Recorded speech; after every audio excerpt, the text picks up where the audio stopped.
وعلیکم السلام ورحمۃ اللہ وبرکاتہ۔ دیکھیے، یہ جو ڈاکٹر اسرار نے ایک دفعہ کہا تھا اور ڈاکٹر ذاکر نائک نے کہا تھا، وہ سلبی بیٹے نہیں کہا تھا۔ سلبی بیٹا وہ ہوتا ہے جس طرح انسان کا آگے بیٹا ہوتا ہے، اس کو سلبی، اس کی سلب سے نکلا ہوا، اس کو سلبی بیٹا کہتے ہیں۔ تو ان لوگوں کا کہنا یہ تھا کہ عیسیٰ علیہ السلام سلبی تو نہیں ہے، اگر سلبی مانو گے تو پھر تو یہ شرک ہے، لیکن اگر عام پیار سے، محبت سے، روحانی طور پر بیٹا کہہ دیا جائے تو کہتے ہیں کوئی حرج نہیں۔ تو یہ ہم اس کے انکاری تھے کہ تم بیٹے کا لفظ کیوں استعمال کرتے ہو؟ اللہ کے لیے یہ لفظ استعمال کرنا ہی جائز نہیں ہے، اور خاص کر ایسا لفظ استعمال کرنا جو دوسرا کہ اچھا ٹھیک ہے جی تم پیار سے والا مان لو۔ اگر وہ عیسائین کو کہہ دیں ٹھیک ہے تم پیار محبت سے مان لو اور ہم دوسرا مانتے ہیں، تو بیٹا تو دونوں مانتے ہیں۔ تو یہ انہوں نے جو ان کا خوش آمدانہ انداز اختیار کیا ہے ڈاکٹر ذاکر نائک نے اور ڈاکٹر اسرار احمد نے، یہ بہت ہی زیادہ خطرناک انداز ہے اور بالکل بے خوفی ہے اللہ تعالیٰ سے۔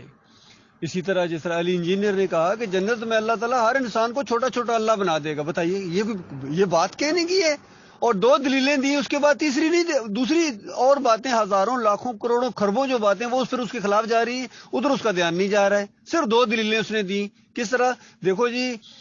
جنت میں جنتی جو چاہیں گے ہو جائے گا، اللہ بھی جو چاہتا ہو جاتا ہے، اور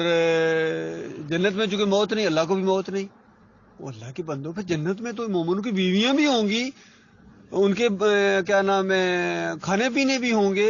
اور کتنی ایسی چیزیں ہوں گی جو اللہ کی نہیں ہیں، اللہ پاک ہے ان چیزوں سے۔ تو اللہ کے ساتھ کیوں ملا ہے؟ چھوٹا اللہ کا کیا معاملہ، چھوٹے چھوٹے اللہ بنا دے گا؟ نہیں، جو کچھ انسان مانگے گا اللہ اس کو دے گا،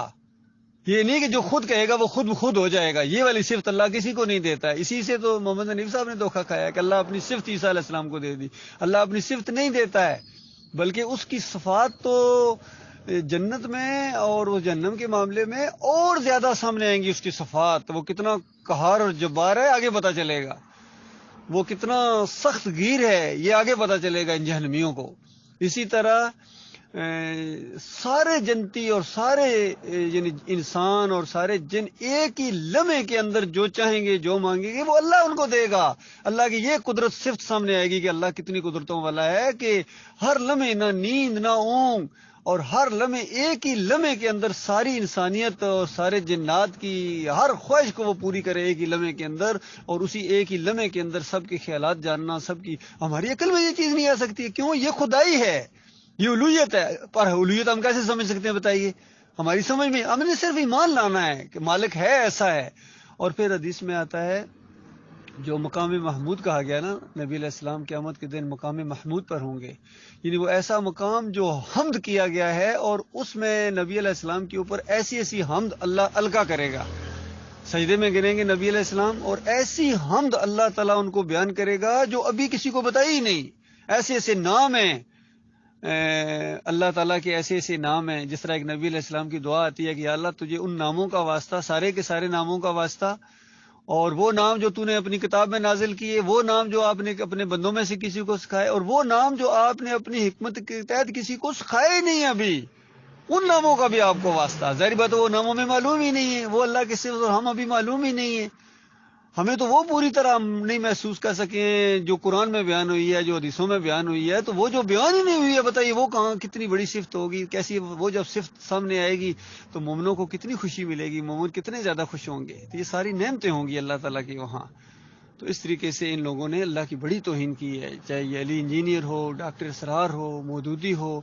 قرآن کا مذاق اڑایا، یقین کیجئے قرآن کا مذاق اڑایا انہوں نے۔ اس سے بڑا کیا مذاق ہے؟ تو یہ مودودی صاحب کہتے ہیں یہ جو احصال ثواب ہے نا، یہ منی آرڈر کی طرح ہے، جس طرح منی آرڈر کسی کو بھیجو تو مل جاتا ہے اس کو، اور بالفرض وہ بندے کو نہ ملے تو واپس بھیجنے والے کو مل جاتا ہے۔ اسی طریقے سے یہ جو آپ احصال ثواب کر رہے ہیں اس کو ہو سکتا ہے مل جائے، بالفرض اگر ملنے والا سسٹم نہیں ہے تو آپ کو خود واپس آ کے آپ کو مل جائے گا۔ تو بتائیے اس سے زیادہ کوئی اللہ کی کتاب کا مذاق ہو سکتا ہے؟